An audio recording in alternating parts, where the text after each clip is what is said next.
Od posljedica teške akutne respiratorne infekcije od početka godine u Republici Srpskoj preminulo je 30 pacijenata. Podaci su Instituta za javno zdravstvo Republike Srpske. Prethodnih sedmica najviše pacijenata preminulo je u Banja Luci, Doboju, zatim u opštoj bolnici Zvornik i Trebinje. Također, smrtni ishod pacijenata zabilježen je i u Bijeljini i istočnom Sarajevu. Među preminulim pacijentima za sada nema djece. U pitanju su pacijenti srednje ili starije životne dobi.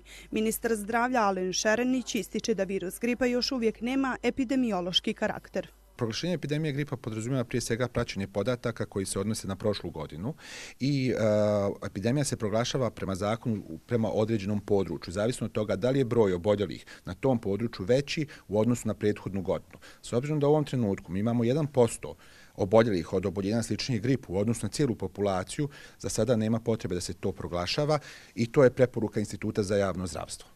Da za sada nema razloga za proglašenje epidemije u Republici Srpskoj, slaže se i bivši ministar zdravlja Slobodan Stanić. Međutim, podsjeća da broj oboljelih ne mora biti jedini faktor za proglašenje epidemije. Poražavajuća činjenica jeste i ta što nijedan preminuli pacijent nije bio vakcinisan, pa se postavlja pitanje zbog čega zdravstveni sistem prethodno nije sproveo intenzivniju kampanju, te na taj način adekvatno informisao građane o mogućim posljedicama.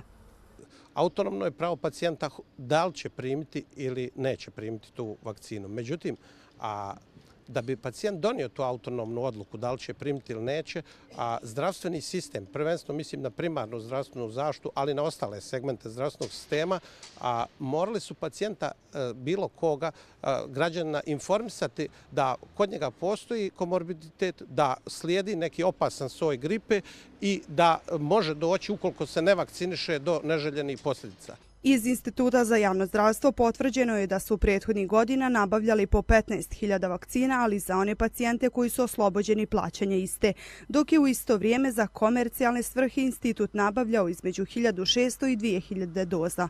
Da li je nabavljeno dovoljno vakcina ili ne ostaje pod znakom pitanja. Ono što je poznato jeste da u ovom trenutku dodatne nabavke vakcina neće biti, što je potvrdio i resorni ministar Alen Šerenić.